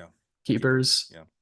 But I mean, Flaherty was pretty great a couple years back, coming back from injury, right? Could do something. Like Jo- you never know. Johnny's saying that we talk faster than he can type. Yeah, we both talk pretty fast. Oh, look, Uh, your favorite, Giloff. oh yeah, I was thinking about it. I was thinking about it. If I don't get Hassan Kim, at least I can still get Zach Geloff or Geloff, whatever the hell he calls himself. I could still get Zach Geloff, I thought to myself. Thankfully, it didn't come to that. Will I regret it later? Probably. I don't care. I can't do it. Can't win with him. Can't do it. Yeah. Parker Meadows surprisingly going to Carey. See, actually, Carey goes back to back. Um, question. I don't want. I guess you can call them low tier prospects because I mean I do like Parker Meadows, but I there's a certain limit to his potential. And then Zach Geloff, I think he just looks good because he plays on a putrid team in Oakland. By the way, the pitcher to get here was Sonny Gray, I think. Although you might argue that Kodai Senga, especially if he's not going to be missing too much time. Yeah, But but that's only recent news, so you wouldn't have known that when this draft was going on. it's a good So point. yeah, There, but I mean, even then, like it didn't look like it was that big of an issue, anyways. Like he had like he was, in rookie of the year conversation last year. I probably would have picked him a little bit earlier just to like have him, even if he was out for a month. Johnny says that he loves my Kenta Maeda pick. I look forward to picking him up in free agency in week 3 or 4. Listen, brother, once I get Kenta Maeda on my team, I don't let go, man. He's there for life. This is the pick that I was celebrating like I just won the Super Bowl, as you know, or you may not know. I don't know. But aside from Adley Rushman, I think Gabriel Moreno easily the number one player that we talked about in this season, in this off season. Like every other like segment was about Gabriel Moreno, and I struck out in both of our leagues, the other two leagues, and I got him. And like finally, yes, yes, because then if I don't get him, I would have been stuck with Francisco Alvarez, Tyler Stevenson. Stuck with? That's crazy. Ah, man, strikeouts are a thing in this league, man. Who's the other guy? I know there's another catcher. I think Jonah Heim was still available, which I didn't. Nah, there he is, Jonah Heim in the 14th round. I guess I could have waited, but nah, I'm not doing it. I know, Francisco Alvarez, but man, I don't know. I don't think this is his year. I just there's just too much swing and miss tendencies. I don't get it. I don't. I'd rather Yeah, not he's deal been with getting that. better though. But I yeah, know. no, I Yeah. could see it. Moreno's a really good pick here. I'm being a homer, but yeah, And it's I we're like both being Francisco homers. I know, and I like Alvarez. I really do, but he's not there. He's not Moreno. Like in terms of like plate approach and plate discipline, Moreno's on another level. It's him and Adley Rushman in that category in terms of, batting eye and pitch recognition among catchers. It's between those two, and Moreno makes Rushman look like he's not on his level. And we're talking about just this much of this minuscule difference between those two guys in terms of like strikeout per walk, I'm sorry, walk per strikeout ratio, where Moreno actually has shown the ability in spurts to be better than Rushman at. Now, that being said, this is the risk you take with like Gabriel Moreno, though. We don't, because like you mentioned, we don't know what we have in him. Although you mentioned that about, yeah, Kyle Harrison, right? But we don't know what we have in Moreno. Like, is it just the batting eye? Is that all he brings to the table? Can he turn that ability into production? More home runs, more stolen bases. Yeah, you heard right. Stolen bases. He stole about 6 in part-time duty last year, or yeah, because he was injured for a lot of the year last season. And it remains to be seen because I don't even know.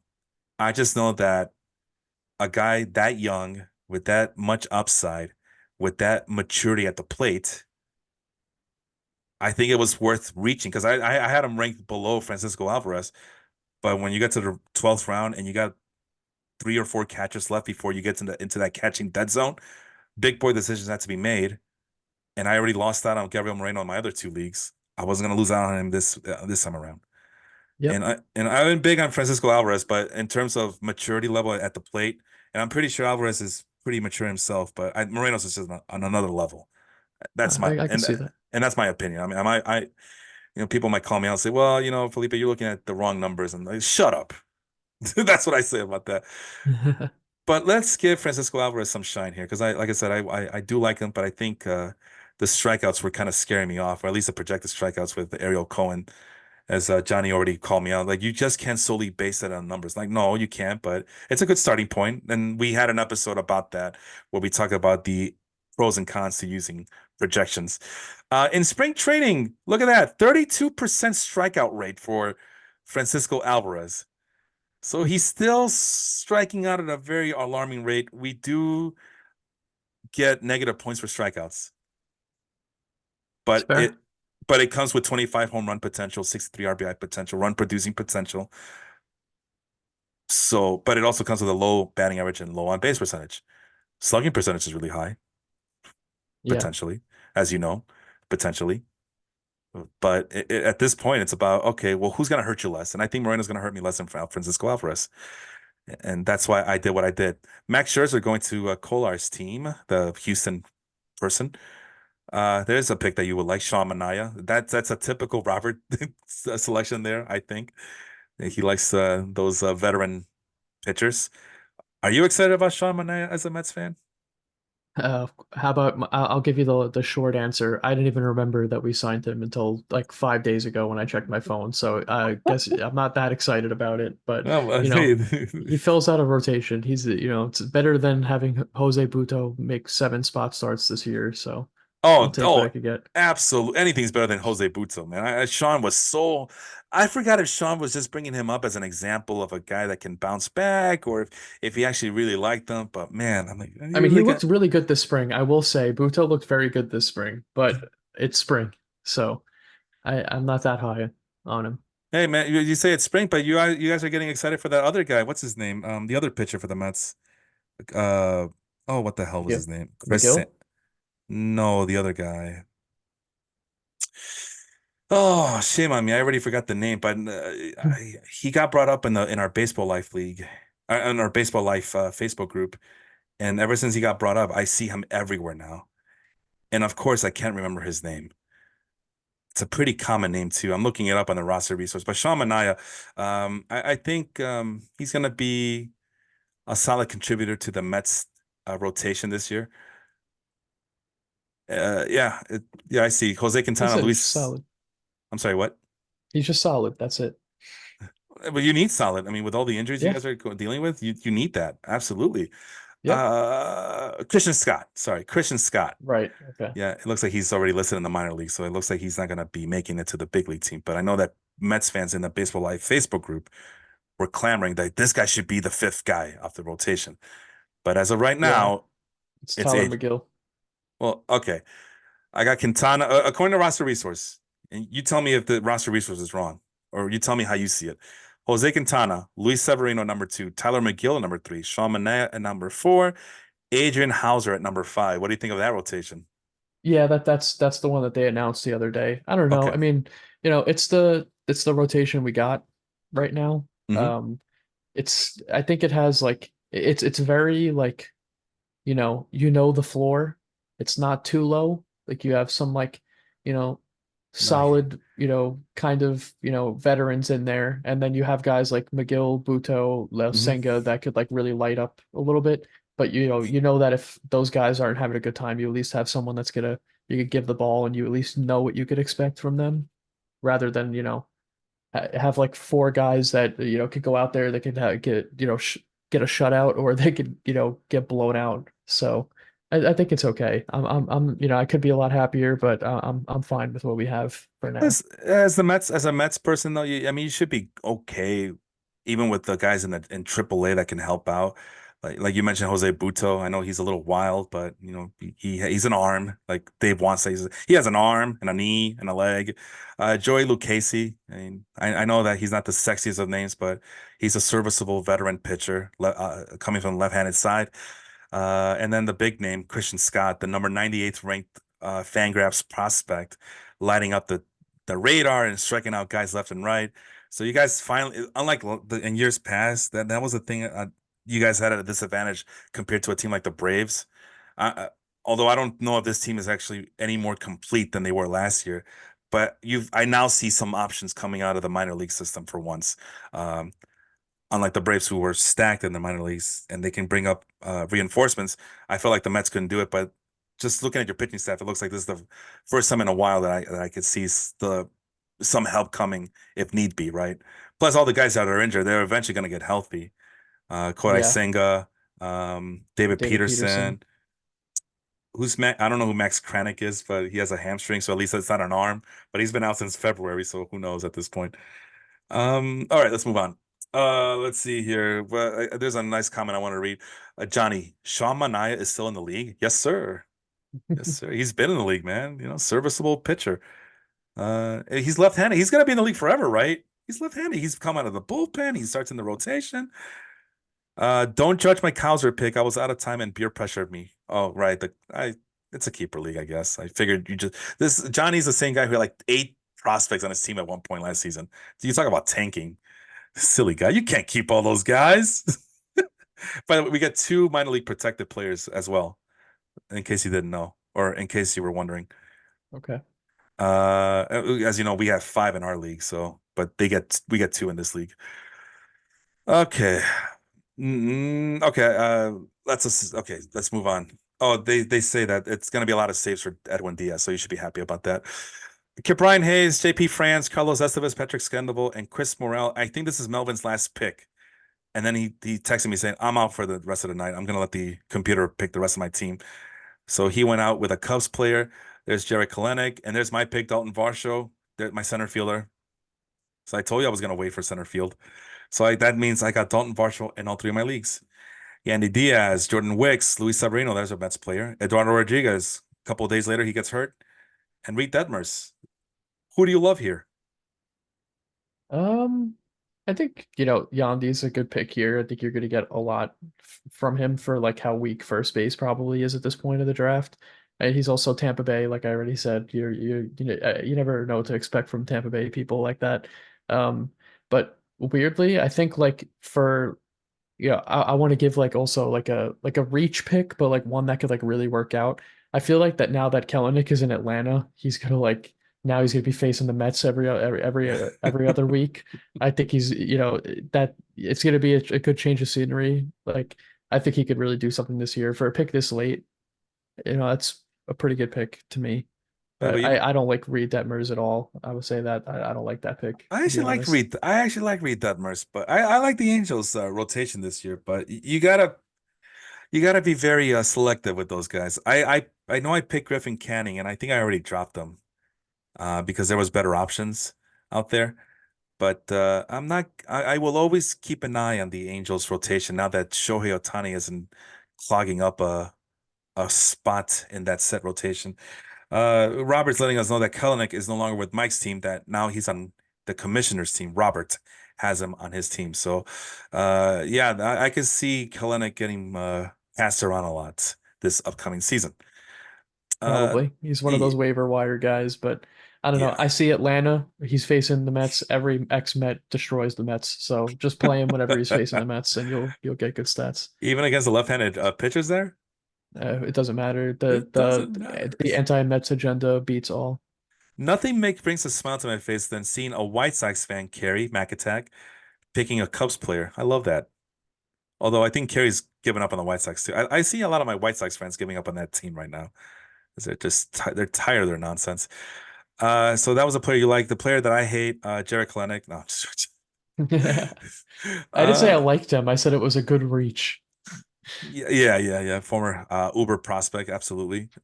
Yeah, Yandy D. I got the CBS bot, the one that writes like the wrap up stories. I don't know if you know what those are.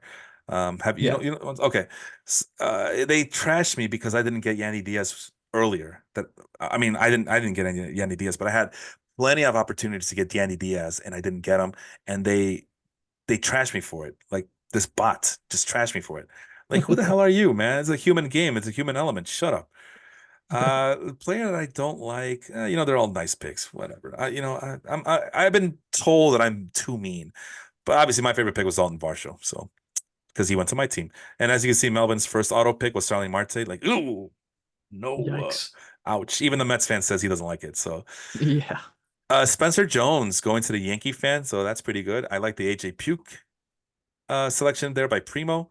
I think that's the first time you mentioned his name. I got Anthony Rizzo because just in case this Tristan Cassis guy doesn't work out, or if I need a utility player, I am a believer in the big bounce back season for Rizzo. So, but you know what the best part about me getting Rizzo this late?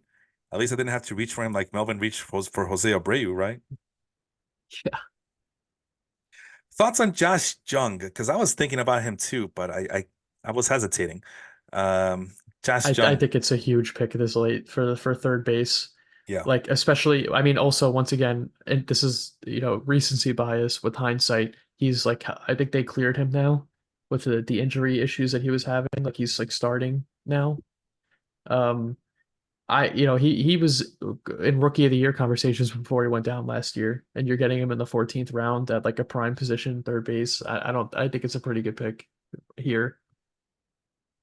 Yeah, it made me wonder if I was better off not getting Isaac Paredes where I got him and maybe holding off until I got Josh Jung. But I'm a big fan. Hey, Team Mexico all the way. I needed to get at least one Mexican on my team, right? So I'm getting called out for my Dalton Varsho pick. Johnny says Dalton Varsho's okay, but he's not an everyday player. Excuse you, sir. The Blue Jays don't have anyone to play for him.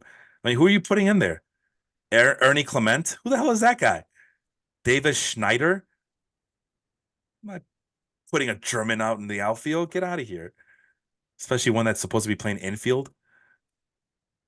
Yeah. Don't, I just find it so funny that the Blue Jays are like stashing catchers. They have like five catchers on their team. Like even though Varsho's not catching anymore, it's just funny that yeah. he's like part of that roster. They had what did they have, three catchers on their active roster last year?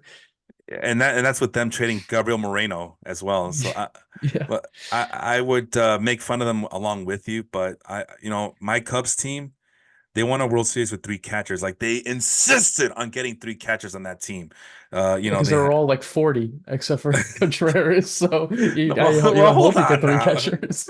Well, they needed Miguel Montero. Well, they definitely needed David Ross because he was John Lester's personal catcher and such a clubhouse leader. And of course, like you mentioned, Wilson Contreras, sorry.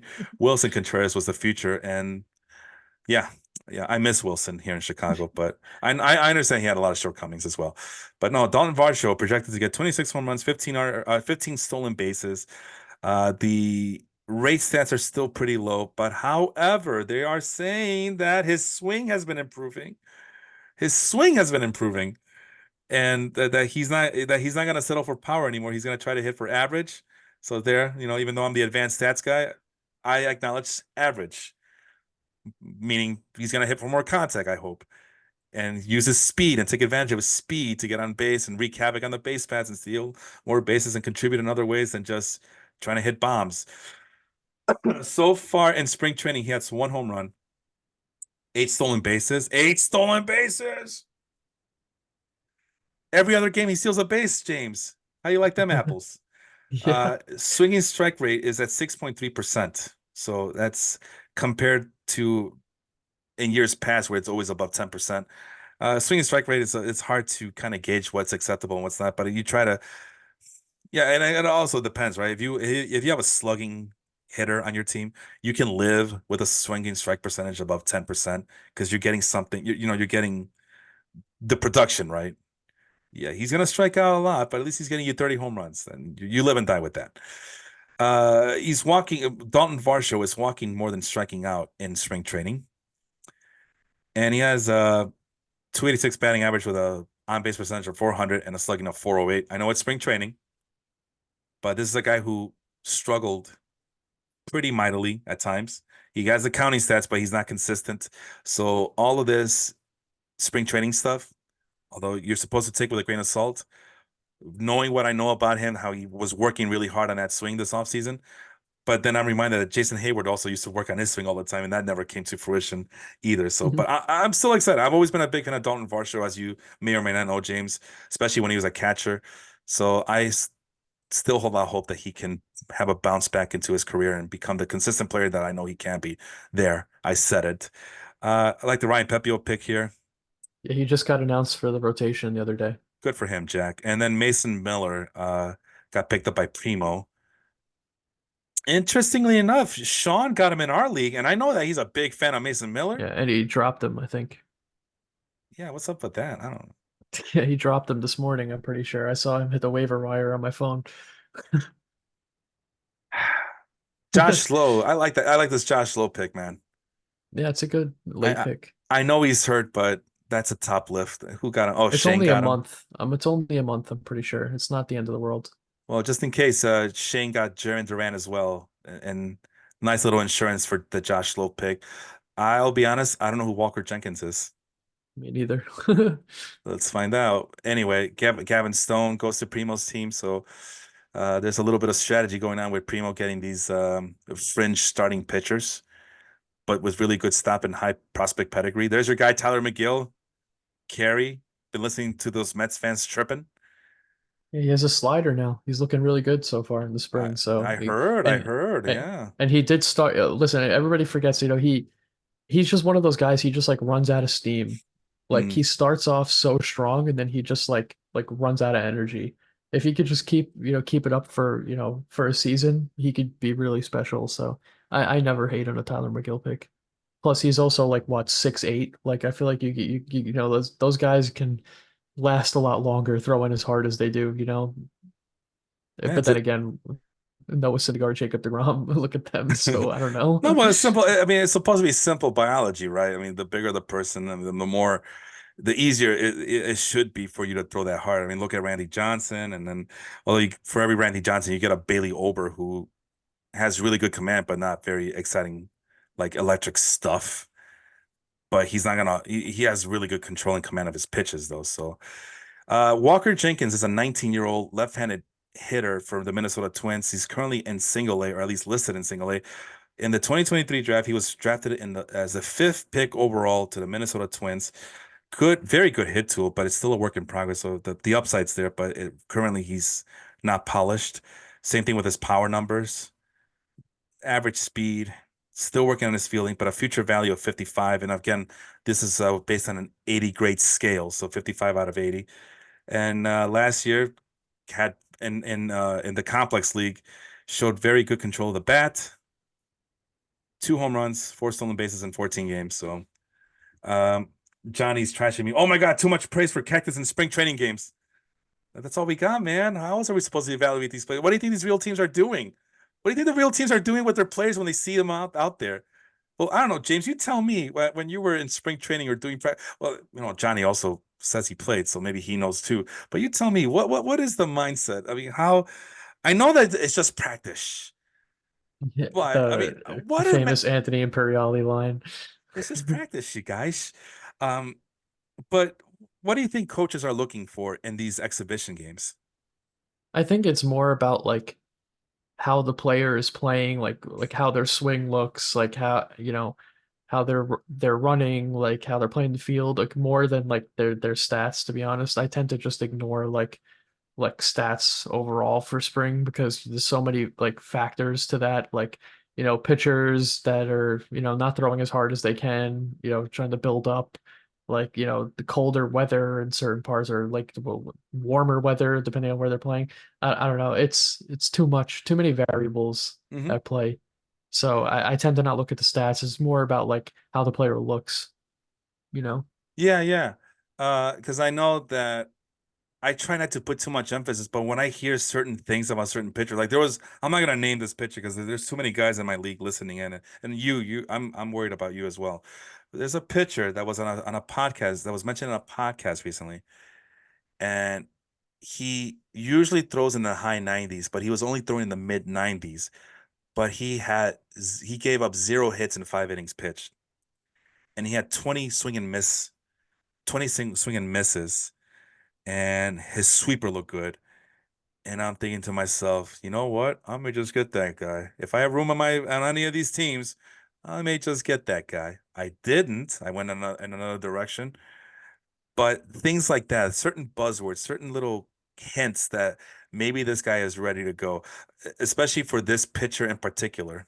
I'm just gonna say Jordan Hicks.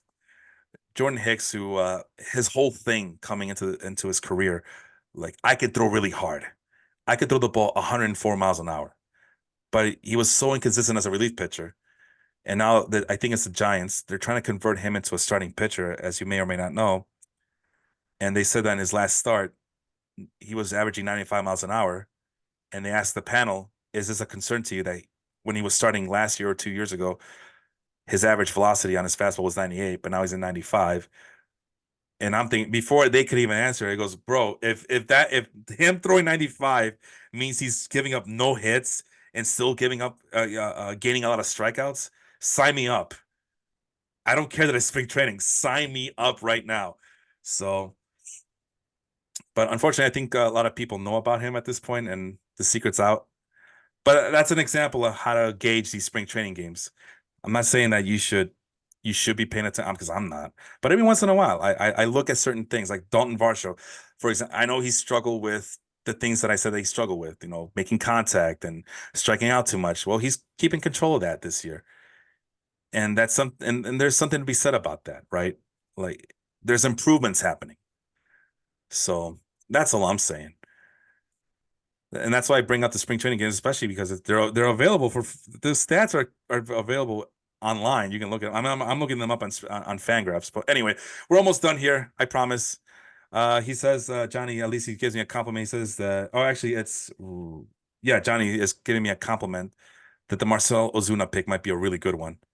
But of course, his buddy Yeah, Robert says, I think if he Ozuna doesn't get is. arrested again. Well, that's what I mean. Well, Robert says, oh, I think Ozuna is done. But I mean, you saw my lineup. I think Hassan Kim will be my second baseman. Isaac Paredes at third base.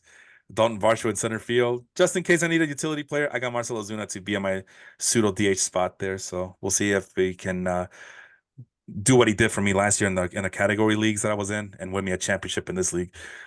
I say Kikuchi, but you say Kakachi. What do you think of this pick? I think he's one of those guys that could just be solid for you. I mean, it's really hard to judge these super late like starting pitching picks. But if I had to pick, I absolutely would. I would avoid Miles Michaelis like the plague. I cannot stand him. I hate him in fantasy. I don't think he's good. Uh, he really got exposed over the last couple of years after he had that like one good year. Like I don't like him at all. I would rather him sit on the waiver wire than pick him ever. Yeah, I think I would go with Kikuchi over Andrew Abbott. Andrew Abbott was the other pitcher that was selected in the second half of this round 16.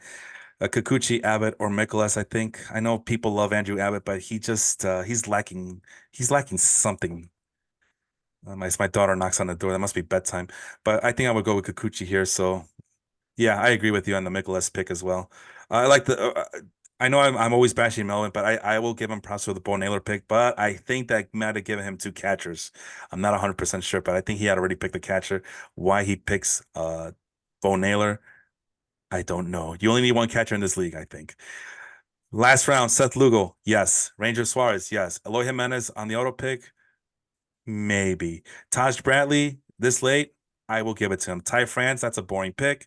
Jackson Merrill going to Juan's team in a keeper league like this, I approve. And my guy, Christopher Sanchez, I get him in all my leagues. I'm in love with the guy. The Phillies are actually encouraging him to throw harder now that he has shown that he can control his pitches.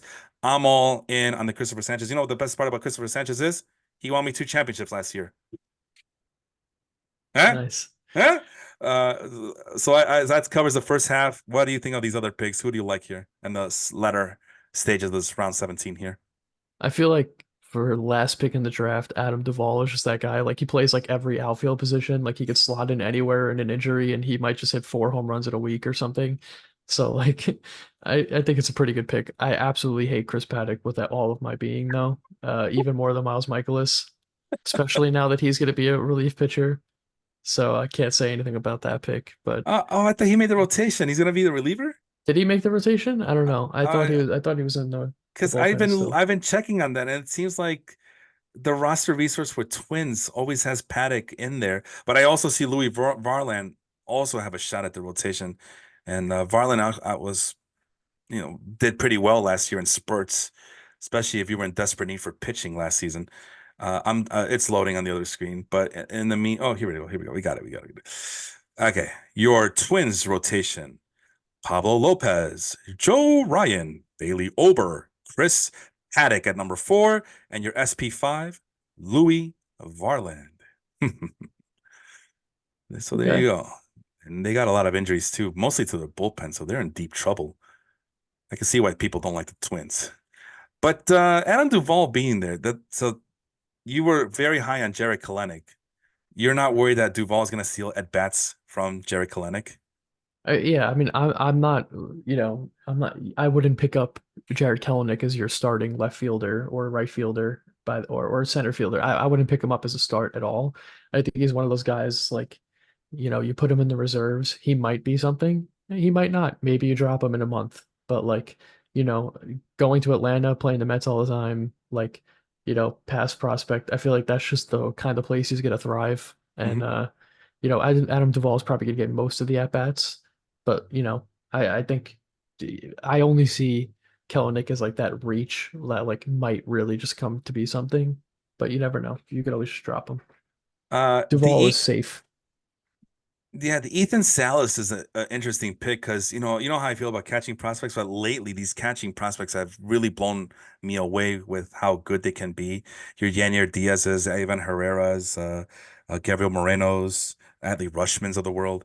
So Ethan Salas might be the next the leader of the next batch of catching prospects of the future. So that's a very interesting strategy there by Carey.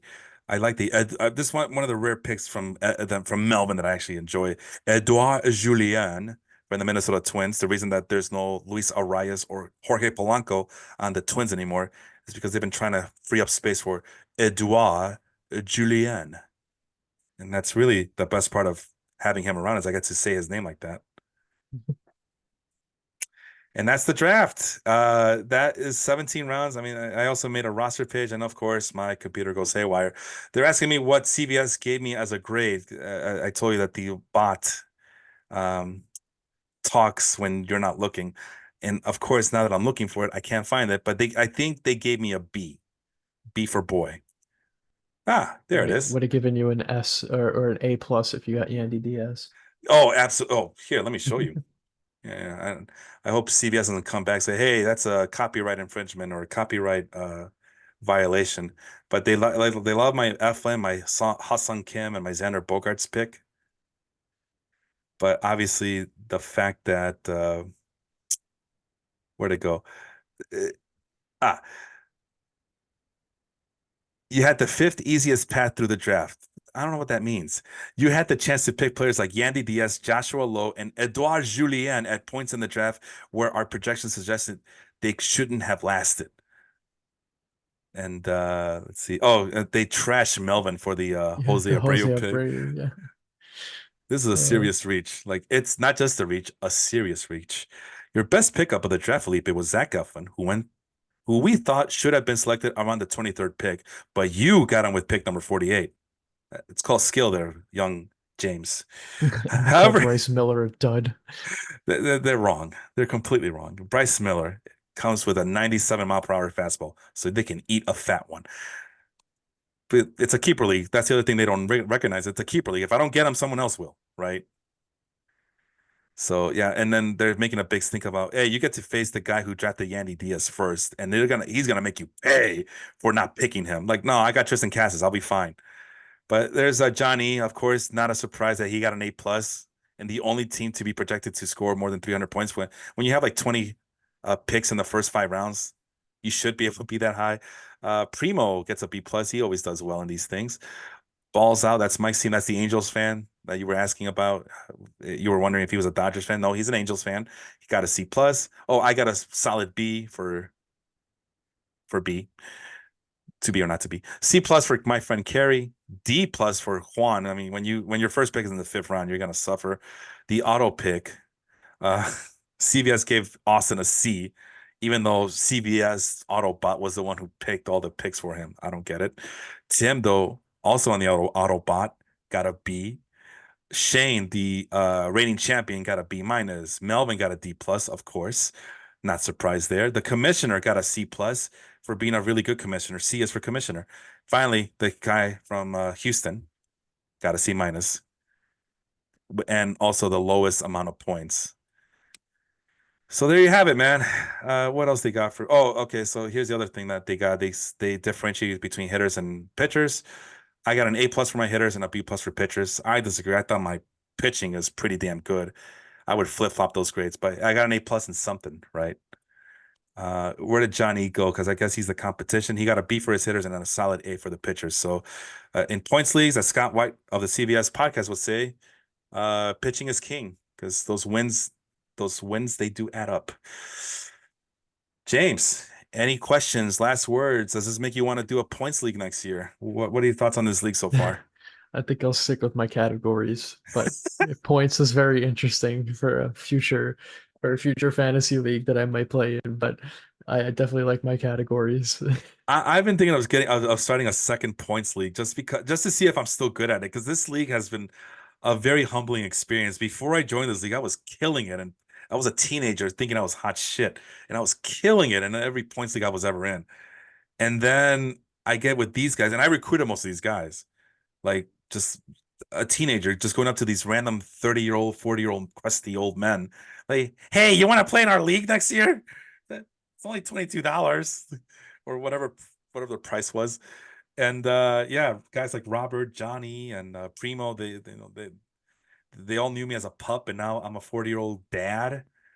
When they were 40-year-old dads when they first met me, it's just mind-boggling. But yeah, this league, as I told my friend Carey, Steve Carey, this has become my white whale. But you know what, James? We all have a white whale. Well, who's your white whale? I don't even know. Well, the answer is me, man. I'm your white whale. I get in your way in the baseball life league, man. True. Good point. Your record also has to be tied with me now, even though I should have won. I shattered it last year, man. There's a new king. And I won Yeah, the championship because I yeah. know it didn't mean a thing without that ring. So no, man, I feel good about myself. But yeah, but that's okay. I respect your capabilities. I'm sure you'll do very well in our baseball life league. Any with that being said, any last words from you, James? You are my guest on this podcast. I thank you so much for being a last minute replacement and humoring me a little bit while we talk about a league that you're not a part of. But any last words from you about the upcoming Not baseball season or anything? Go ahead. I'm sorry. not much, but just good luck to everyone, and hope you all the best in your league. And parting thoughts, Jared Kelenic is gonna crush the Mets this year. That's about it. I already know. All right, final thoughts from me. Tristan Cass is gonna make all you suckers pay for insulting him in this draft. How dare you? How dare you? Anyway, I'd like to thank Robert, Johnny, Melvin for appearing on the chat. I'm sure that I'm gonna hear from the other people because I was too critical of their picks, but I do thank you guys in this league for showing that you have interest in me doing this. As long as you guys show interest, I will keep doing this for you guys. I don't have to do it. I could have done James. I could have done a preview show instead tonight because the season starts tomorrow, but I decided to do this because these are guys that mean a lot to me. I grew up with these guys, and this league, as much as it drives me crazy, I can't get enough of it. I helped create it. So, but one day I am gonna win this goddamn champion if it kills me. It has to come. Like, there's no way I question myself. There's no way I'm this bad, but I'm not. I know these are the same guys who will compliment. Oh man, Felipe drafted a really good team, and then that really good team goes like 9-13 for the season or some crap like that. And it pisses me off. But one day, right, I will have my day in the sun. You'll see. And I'll tell you all about it too. Anyway, that's my last spiel for the night. James, thank you so much. That is James. I am Felipe. I bid you all a good night. Thank you for listening. We'll see you next time.